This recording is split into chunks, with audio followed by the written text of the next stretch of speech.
Today, first, welcome to the Monetizing Your Mental Capital podcast. Chris Hondl is here with us today. Chris, thank you so much for joining. The first question I like to ask all of the guests is why would an e-commerce seller that's looking to grow, why would a business owner that's looking to grow their business want to hear from someone like you? You know, I think there's two reasons. One, I've taken businesses that I started myself from just, myself and a co-founder at our house, software businesses, not e-commerce businesses, to some level of success, not public companies, but, good solid businesses and in a way that I feel is pretty, um, agile and responsive and has all kinds of wonderful properties. And second, I've been doing e-commerce and doing software for the e-commerce business for a decade now. We got over a Mm, thousand companies that use our software in the inventory space. Spent a lot of time with a lot of sellers as things have changed, and I think I've learned some lessons along the way. interesting. And tell us, so you made an anecdotal reference that I thought was fascinating. You mentioned that you were super into the lean startup. And what I thought you meant when you said, I'm super into the lean startup at first was that you've read the book 10 times and, all of that sort of thing. And what you said surprised me. So tell me, what is your relationship to the lean startup? Yeah, I mean that's a story. So the lean startup, the original lean startup was a company called IMVU, which is a going concern, but was started in, I think it was 2004, 2005, several years before the book was published, was co-founded by five co-founders. The founding CEO was a person by the name of Will Harvey, who's the co-founder of my current company, and I've known for about 30 years. And one of the other co-founders is a guy named Eric Rees, who, after leaving IMVU, based on the learnings there and a lot of other work he did following that, authored the Lean Startup. So the IMVU was the original Lean Startup, and I was the second, I think it was the second engineer in the door after the founders. Hmm. So you had an opportunity to sit on the front row watching that come to fruition. And not only that, but I'm guessing now you've spent a lot of time using those principles to do the right thing in building what's next, right? Deciding what to build next in a business is um Yeah, 100%. I mean, that is, one, yes, a lot of the ideas, we're coming in, we're talking about, how do we take these things, lean had existed before, four steps to epiphany had existed before, agile development had existed before, these threads, and kind of the synthesis, that then, Eric then of course continued and started to write about and speak about and eventually wrote his notable book about it a couple years after. Um, and then, so absolutely kind of part of that process. And then afterwards, of course, as we started Finale, following that thread of kind of being humble, of listening to customers, of people talk about minimum viable product. There's a lot of angst around that word in the business these days, but really kind of thinking through, okay, what's a product that we can actually sell? How do we get that product in customers' hands? How do we improve that product over time? Um, and do our best to keep doing that, for now over a decade at my current company. so I think there's 100 different ways that we could kind of look at that, but I think applying the lean startup to e-commerce is a fascinating topic, and I would be willing to bet there aren't a lot of people out there who have as much experience in the e-commerce space and the lean startup space, because they often are not, like, you often don't see individuals applying lean startup principles in e-commerce Yep. because it's a fairly different world. There are a lot of things that apply, however, and so I'm curious to go down that road in terms of monetizing mental capital. Yeah, it's interesting. I haven't. It's crazy. You mentioned this, and I can't say that I haven't spent a lot. It's crazy that I haven't put it together. I put applying it to my own business. Um, the key. There's so many things that are key, but humility is so much of it, right? Humility about what you know and don't know. humility about not thinking you go in with all the answers, but letting data gather the answers, finding ways to spend less of your capital, finding ways to spend, less time, less resources, less money, whatever the capital is, um, and based on what you know, so you can get smarter later. Getting yourself into a learning loop where you are learning faster than the other folks Mm, that you're competing with versus thinking you know all the answers and you just need to execute. Because you don't. You intrinsically, the lean startup is a situation where you kind of have, you don't know what the answers are. You may not even know what some of the questions are. And so if mm, you can get yourself in that learning loop, you're bound to have more success than if you start with this idea of I know everything. Now, it's harder in some ways in product-based businesses than in software businesses, of course, because in software business, you can write new software. You don't have the lead times. You don't have working capital tied up in inventory.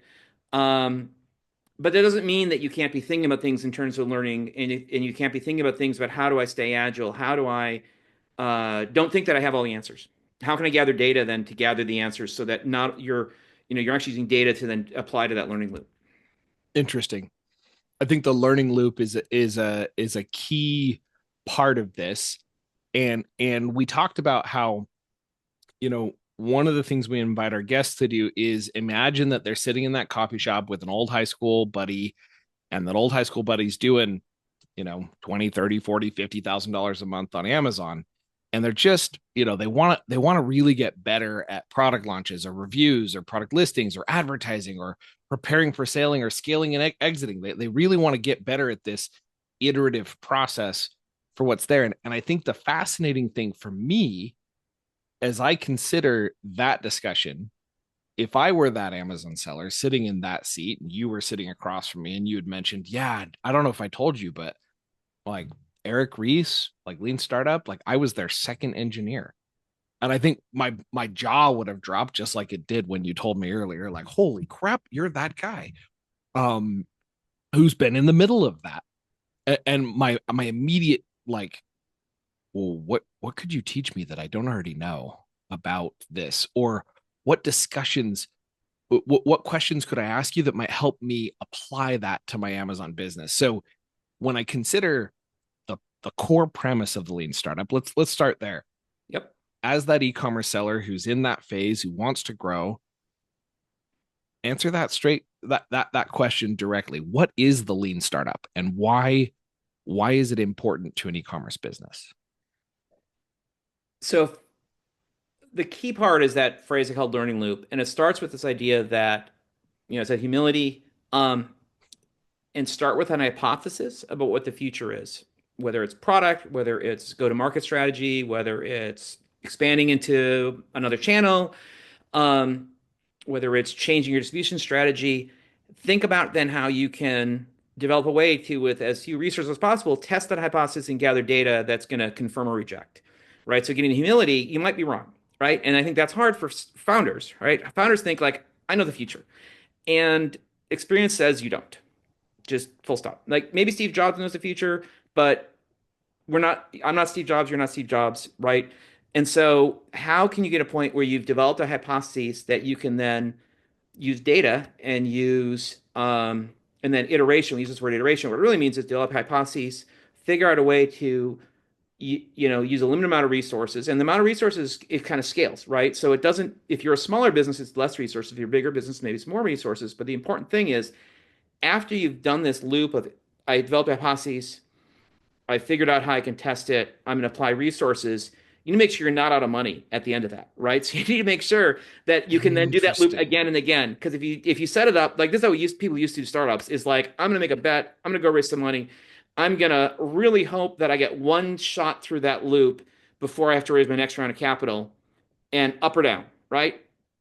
And that's pretty risky, right? Whereas if you can find a way where you can take multiple paths through that loop, you're getting smarter faster. And if you're getting smarter faster than the other guy, you're probably going to win. So describe for me the loop. Is a loop when a customer tries out a new product and likes it and is willing to pay you for it? What is the full cycle of the loop? I think the loop's more about the business owner than the customer, right? So the Okay. business owner or the the division manager, but you're the owner. You're the owner of the business in this situation. The Yep. loop really is I'm the about, owner of a doing $40,000 a month Amazon business, and I'm trying to figure out how to apply some of these principles so I don't have so much wasted product. yeah. So you don't have so much wasted product. So what you're probably going to want to do is develop a couple theories. I use this fancy word hypotheses or guesses. So I like to use even a simpler word. Develop a few guesses because that's what they are, guesses about how I could reduce wasted product, right? So maybe there's a different process in my warehouse. Maybe I can shorten my lead times with my suppliers. Maybe I can have better forecasting. Maybe I can play with pricing so that I, make sure that I don't have working capital tied up in product that's not moving. Maybe four guesses. And then think about like, well, which of these guesses are most likely? And think both in terms of, well, which are the ones that I think are likely based on first count principles, but also which are the ones that I can, develop a plan to test where I can basically say, oh, if that's true, like, oh, I need to play with my pricing. Okay, what is the shortest path? So rather than doing something, I'm going to spend a year playing with pricing Mm. to get an answer. How can I find something that I, have some evidence one way or another, whether or not that guess, because that's what it Yeah. is true or not, and do that quickly, right? And so, again, the learning loop is about you and about not knowing the future. And saying, I use this word hypotheses, let's use the word guess. And how can I make more of those? How can I do more of those in less time, and do more of those with fewer resources? So I'm curious. You mentioned doing more of those with fewer resources, and you also mentioned working capital. If anybody's concerned about working capital on this podcast who's listening to this, definitely go listen to the last episode with Josh Hadley. They're a ginormous Amazon seller, and they showed me or walked me through a process where they're using 90-day balance credit cards as well as some different like like payment terms across different pieces plus payment terms from their manufacturer to the point where they were getting 6 months of lead time before they had to pay. So like they would place the invoice and they didn't actually have to pay the invoice interest free for Nice, 6 months. nice. And you were talking about like how do I without tying up my working capital, Yep. how do I create a situation where I'm finishing that loop more quickly and doing Yep. it with less resources. And so highly recommend people go back and listen to that episode. Yeah, Because that harkens back to, this classic Dell Business School case study from a couple decades ago, like, Dell getting to the point where they basically received the money from the consumer before they had to pay for the parts for the computer from their customers. yeah, And, getting that marvelous world where suddenly you've got like your head, you're negative, right? yeah, yeah. This is a And that's classic business school case exactly study. what he had done in so many ways because he was able to iterate and extend where his capital went just by increasing that. So he was able to, he was getting feedback loop on Yep. that first batch on month 2, and he Yep. still had 4 months to perfect the product before he had Yep. to pay for the first batch that he bought. Yeah, And and so, tying back into learning loop, right? So learning loop may not be tied into necessarily specifically like the working capital is one of resources. You have other resources. You've got management attention. You might have, I don't know, whatever staff time or whatnot.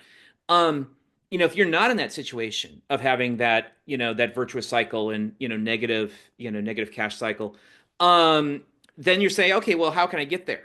And that's where you get into those guesses, right? So it's like you don't have to get there tomorrow. If you're thinking like, oh my gosh, I'm gonna have to revamp my entire business to make this happen. It's like, well, okay, but what are the steps? What's that first? What can I do? And how if there's three or four things I'm gonna try to move me closer to that, let's go try them and let's do it and let's try to do that as quickly as possible. And then let's gather the data and have the systems in place to gather data to figure out whether it worked or not. so Could I get that credit card? Could I, I got to watch the podcast, to see. yeah, But no, what are the different elements of the story? Can I do this? Can I do that? How can I try these different things? And which of these things can I try more cheaply with less of my time and less of my attention? than So others. another way that I've heard this described is a bullet versus a cannonball. 100%. So like, Absolutely. are you firing a bullet or are you firing a cannonball? Right? Yeah. Like, is this a quarterly long sort of thing, or is this something you can execute in a week, maybe less, and understand something about what's going on? I'm not saying every bullet's only a week and every cannonball's a Yep. quarter. But that idea of like, am I going to fire a bullet or a cannonball at that target? I think is a terribly powerful thing to consider in terms of like what to do next. Yeah, but don't think that you're like a sniper that's going to spend, 6 months lining up that bullet. That's the only thing I'm going to say about the analogy is, think about a guy that's got a lot of bullets and Yeah. they're really cheap. And if they're not, you're going to find a way to make those bullets cheaper. Yes. Um, because you Yes. want to fire a lot of bullets and hope one hits, right? It's not Yes. about thinking And really hard like that. If you're thinking really hard before you do something, you're probably not doing it right. that's probably a cannonball. Yes, that's a cannonball. And there's part of it too is this idea, you gotta, you're gonna fail, right? Like if you're not having some misses, you're not doing it right, right? If you're not making bets, then you're just I don't know what you're doing, but you're not making bets. Like a bet, like if you're at the casino and you're making bets, some of those are not going to work out. And Yeah. similarly here, if you're having guesses, if they all work out, you're either not really making guesses and really trying to push the envelope, or you're not being true to yourself in terms of like recognizing when you were wrong. And again, that's a humility. Like you don't have to be right all the Mm. time, right? It's okay. That's part of the game. That's part of the deal, right? That you're not going to be right all the time. So one of the challenges I've found as I've tried to implement the lean startup across my different companies, it has been the data gathering portion is a pain in the butt.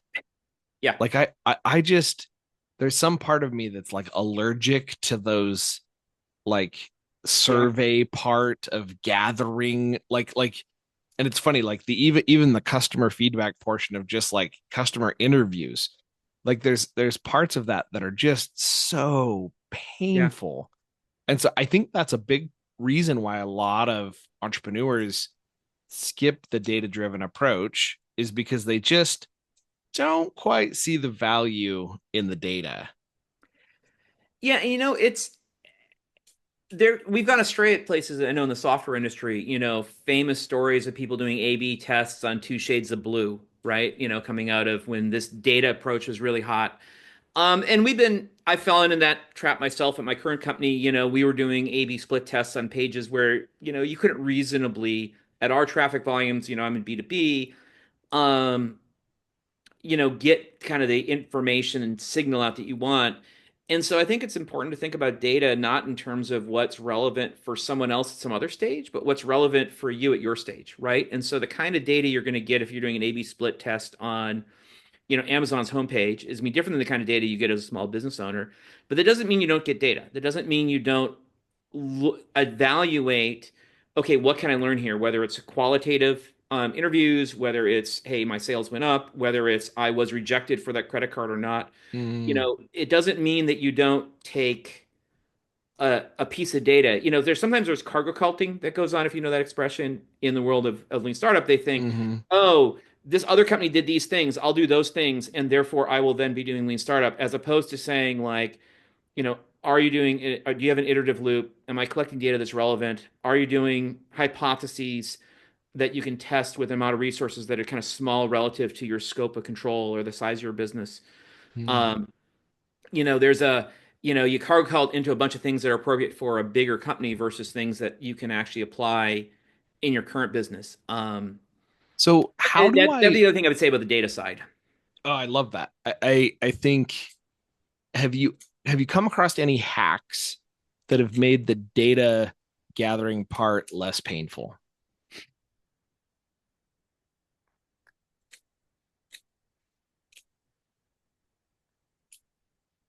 Gosh, I don't have a great answer for that one. I don't feel like I've got yeah, sorry, I don't have a ready answer that like I've got a hack here. Um, the biggest thing is, I'd say is, it's a first principles approach. It's okay, why am I gathering the data? What am I actually trying to answer? How much data do I need to actually give me make a reasoned decision as to whether the hypothesis was true or not, right? Mm. Not trying to be perfect, right? Not trying to have, was it the was it in Lord of the Rings, Saruman has the ball and he can see the world, right? I think the Palantir, right? That's that company. Palantir came from that. Like you don't necessarily need that. Like maybe somebody else needs that. What's the data? What's good enough data? What's good What's enough good that's enough? appropriate for your situation? Again, the cargo culting, that's one of the things I think that's been a little bit in my world of software. There's a lot of cargo culting that goes on around continuous deployment and servers and how you do testing, and that's not really appropriate for this audience, but a lot of stuff kind of I feel really went astray because people are like, oh, that's how somebody else did it, that's how I should do it, as opposed to asking the question of what's appropriate for my business, my situation, my scale of operations. Interesting. Yeah, like how do I make that more appropriate by identifying how it fits into my business and connecting those different dots. Yeah, yeah. It, I think the key thing, I think, though, again, is there's a data piece, but not forgetting about the right, the bullet, or reducing the amount of resources, and kind of recognizing, again, recognizing that you're not infallible, recognize you don't have all the answers, putting yourself with a position of a little bit of humility about like what you do and don't know, and going ahead and saying, hey, I'm going to go to try to find out the things that I don't know that are important to me. mm, mm, Um, interesting. so So there's something to be said of like leaning into the weaknesses and seeing like how you can take a step back from it. One thing I would say is don't let your identity become wrapped up in the product. There's no 100%, faster way than to 100%. lie to yourself about how the product's doing. Then if it fails, I fail. Like if you say that about your business, if this fails, I fail. Um, you may need there's some therapy options that are amazing. Yep. And you need to disentangle because that leads to that humility that you're describing there, Chris, in terms of like the lack thereof. Yeah. Um, And in my world, I've seen a lot of, I'm in the software space. I've seen a lot of software companies that come in where, often it'll be founding teams that come out of e-commerce, mm, um, and or in other software I've had. And so they come and they think they know all the answers. And the answers, they knew all the answers for their business.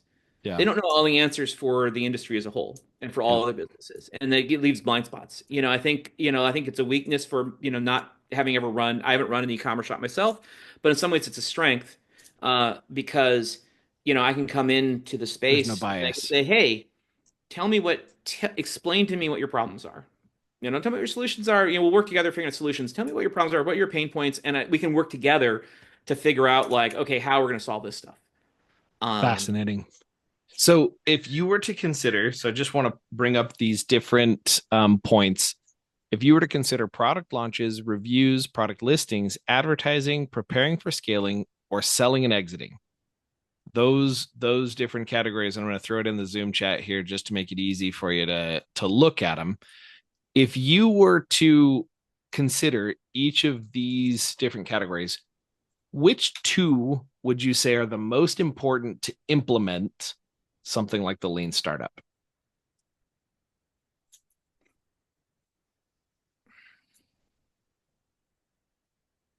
well, my default answer is going to be which are the ones that are going to be drive your business, right? Which are the ones that there's risks, which are the ones where you think you're going to drive your business.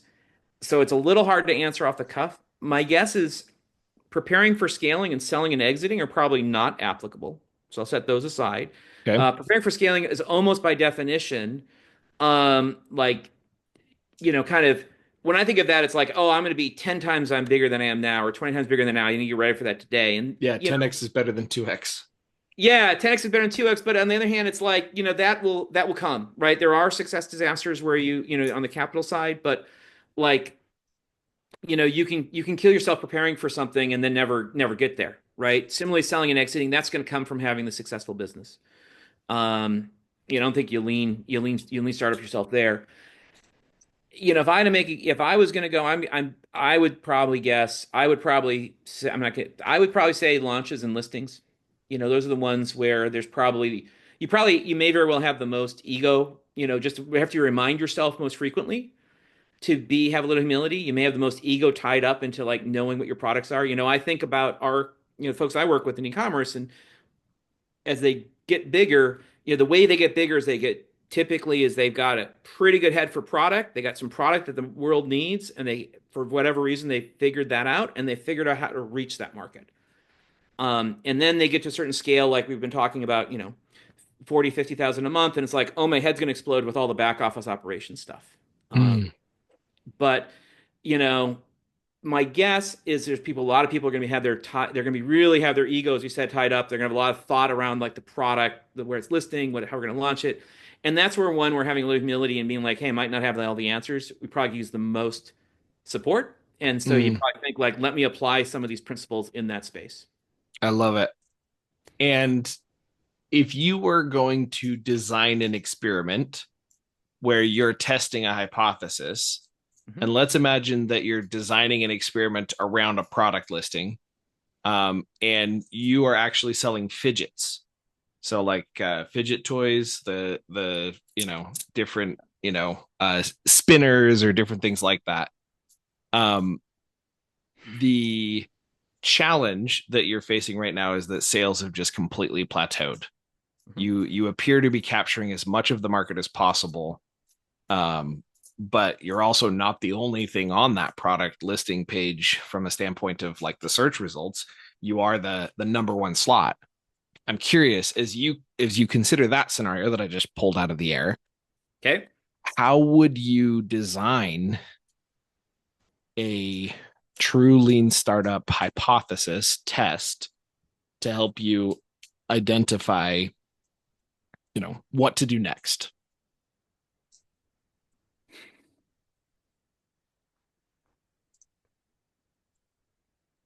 Well, let me go first principles here, Anya. Said leading in, I haven't operated an Amazon store myself, but I'm going to start with, okay, do I need to get more listings that are alternative products that show up in the same space I am, where I can leverage some synergy across, the different products? Um, What question did you ask yourself to start coming up with these ideas? I asked myself, like, okay, so I've got a listing, I'm thinking about it from just being in, my business, and I'm thinking, okay, well, how much space do I actually have in the user's mind? Can I get more space in the user's mind for alternatives, for other ways of looking at the problem? Um, look at my business, So do sometimes you start yeah, asking yourself why it's not happening? Like why are my sales plateaued? What if I waved a magic wand, could what things would change that would make the sales not plateau? Like how do you yeah, start I think it's that. Well, it's identifying the also a little bit of a hunches? knowledge, like there's humans out there, right? So there's humans out there, and I'm reaching as many as I'm reaching with the current way. And he said we're already number one, so I'm not going to get farther up. So presumably, I need to either find other things that are going to kind of show up so I can get more spots, or I need to. The next thing is going to is like, are there? And I want to make sure that there's some synergy, right? So there's some building up some brand or some synergies in terms of like how they appear, and then also I want to be looking at like, are there adjacencies, right? I mean, this is all business school, business standard business techniques. Are there some adjacencies that I can reach that are maybe other search terms or other categories, where maybe with the same physical good I can position it in a different way? So now it's a variation of that, maybe same physical product with different marketing around it, or maybe same physical product with different packaging. I don't know. Packaging is hard to change, And but if I you can were to actually get write the on some additional. hypothesis, so Sorry. let's say that the variation is the hypothesis you're writing. Yep. I think the trap that most business owners fall into is they're like, that must be the answer, and they just dive in, and then they, that's what they're hoping to confirm their own bias that was the Right. answer, and then they come back and they're like, look, sales went up by 5%, so that's definitely the answer. Right, like, but Yeah. Yeah. Yeah. they didn't allow it to be a true test. How do you make sure that it's a true test as you're designing the experiment? Well, I think, if sales went up 5% and I spent a small, like if I spent a nickel and sales went up 5%, I mean, man, that's cheaper than advertising, Right. right? So let's start with, okay, how can I pull the resources for that test down to get that signal? Um, and that would maybe Bullet allow versus me cannonball. to So big pardon? find what's the least amount of effort I could That's I right. could take to achieve a signal that tells me I'm going in the right direction. I'm going in the right direction. Oh, I And like then that. being open to that signal, right? So like Well, um looking for the signal, like looking for just the signal and going then being in open knowing to it. I'm looking for a signal not from me but from my customers, I think is a Bingo. powerful way to consider that. I Yeah. like that. Yeah. And then once you've You have to be open, you have to be listening, listening out there, and then compress time, right? So, again, there's a lot of resources. Working Apple's one. There's other one like how much management bandwidth you have, and just time, right? Because eventually, you love your business now, but at some point, I mean, depending on whether it's supporting your lifestyle and the way you want to support it, even if it is, you may get sick of it, right? So you want to get more of this to happen faster, right? I So love it. time is absolutely a resource. Chris, I think we could talk for hours and hours about the lean startup and about all of these different pieces. You've definitely handed us some very good food for thought in terms of how to apply some of this, where to go into some of those different pieces, and what that all looked like. I really appreciate your time. I'm curious, any anecdotal story that you would want to share with the audience around your time working inside um, these different startups and or just in your journey being in the Bay Area for as long as you have been. Oh my gosh, I'm not a young man. There are a lot of stories. Some are pretty crazy. Some are pretty normal. Um, one story. One word. There's two short stories. So one kind of specifically around lean. We were. You may have heard the phrase continuous deployment if you're attached to the software world. Yep. Um, It was funny. So the guy who coined that phrase actually worked for me. He went to a meetup in Palo Alto, and we were having debate with the other engineers and myself about should be continuous deployment or continuous ship. I was always partial to continuous ship, but he said continuous deployment, and I think you can trace back. That's how you get CI/CD, the CD part of that. And I love it. there was a meetup in Palo Alto, circa it would have been oh man 2007, 2008 timeframe. That's so cool. And we're sitting around like, what are we gonna do? And Timothy Fitz was the guy's name. And second story was actually a little bit of our founding story, right? So I said, we didn't come out of e-commerce. We actually started out selling. How do you get to running an e-commerce company that does back office software? You start out creating a video game with a fireworks theme, where you try to get people to create videos on a fireworks theme that they share.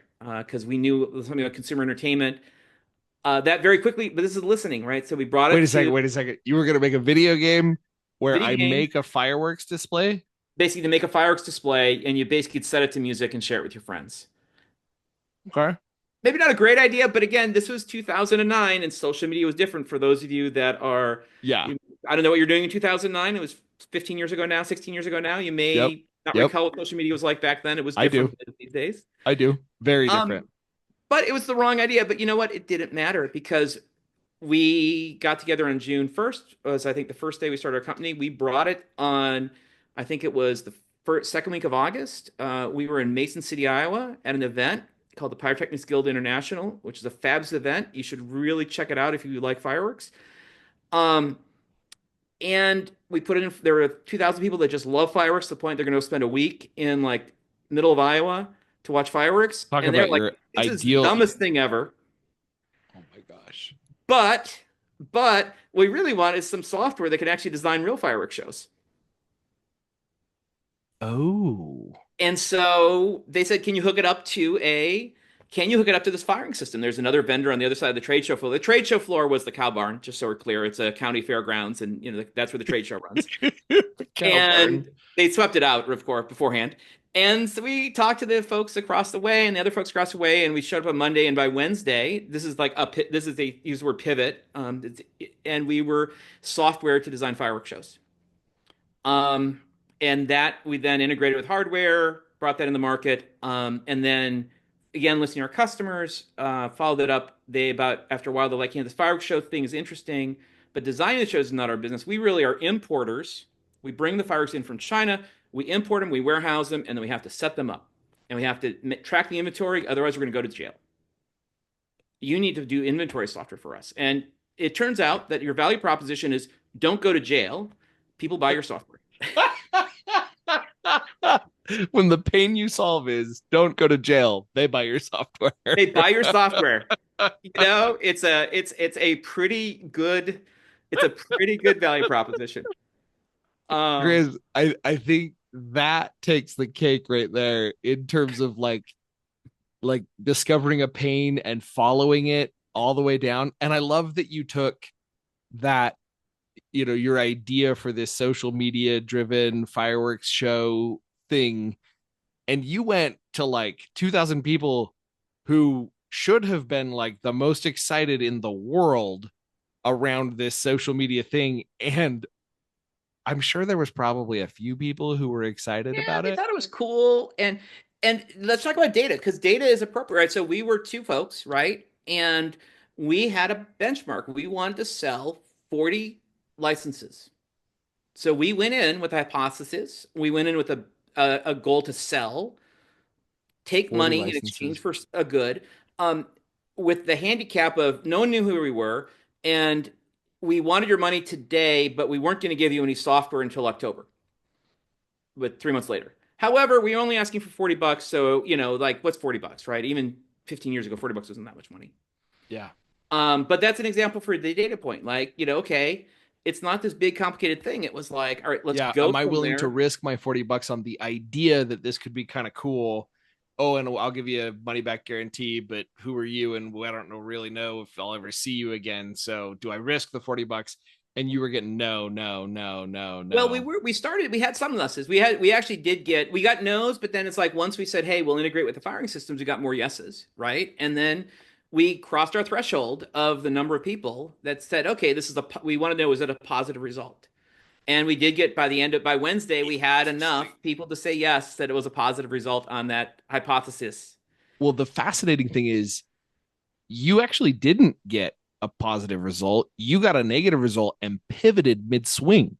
Yep, that's right. Like it was straight up, this is not working. And so Yep. your loop, you're talking about that loop, you The loop completed the was loop and said, oh Monday, shiz, this is wrong. show up and people are like, this really isn't what we're looking for. Tuesday, talk to new partners and think, oh, maybe this could work. Tuesday night, at the hotel room, add a menu item that actually downloads the data to this new system. Wednesday, show up and be like, hey, now supports ODA Qfire and Advanced Technologies Fire. I forget the name of the other company. I got the pictures to prove it. We've got photos in our company history book of this event, and you can actually see the transition. I flipping love that. I think it's fascinating to hear you describe that test and the pivot, and then you described future pivots that are as well. But you went in with an end in mind. Okay, in order for us to consider this a positive signal, how many of these do we need to sell?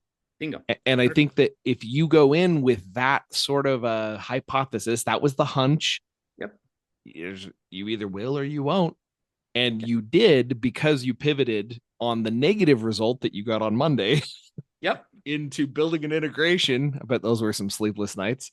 Yeah, I mean, and the thing is the first time we started the company was on June. So that's, we're 9 weeks in, right? So again, when you start a company, are you in front of customers gathering data in 9 weeks? And if not, okay. And how could you get there? And if not 9 weeks, can you get it to 4? Yeah, how do you get there? And you're asking for Yeah. money. This is the other thing, and it's soft for people because if you're selling somebody physical goods, you kind of need to get money in return. But there's a great image. Steve Blank, who wrote Four Steps to Epiphany before Yeah. this, a great image of asking people if they think they would buy your product is of course your mom's going to want it. Everyone's going to say they want to buy your product. Yep. Everyone's going to do a pilot, right? Not everyone's Yep. going to do a pilot, but a non-paid pilot. But like the real test is A paid you pilot. say no is well, it's actually even better. It's you go in there and you say, hey, we don't have it ready yet, and the buyer won't let you leave the room because they desperately need the software so bad that they are like pushing money on you to make sure that you will actually build what they need. right? So they leap across the table and grab you and say, "You will not leave until I can have a chance to give you some money because I want this so bad." Well, and Right? see, that's what's fascinating is if you find a need that's great enough, i.e., you go to jail if you Yep. don't buy this software, they are jumping across the table, right? Like, I love it. please build me this piece of, please take my money. Yeah, And I 100%. think that's fascinating when you consider that because really money is just a currency of energy, right? An Yep. effort, a 100%. measure of effort. And so, am I willing to give up some of my hard-earned effort, money, in exchange for my future effort? Heck yes, if I don't go to jail. That's right. That's So right.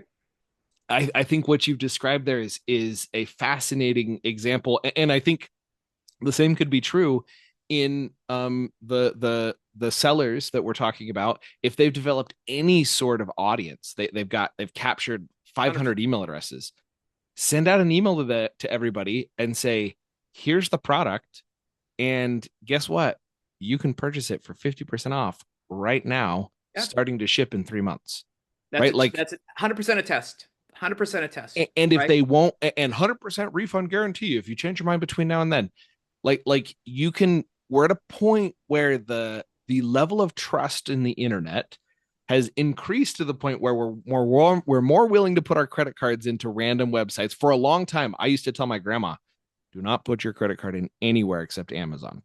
Hmm. And I had to tell her that. She actually passed away this last year.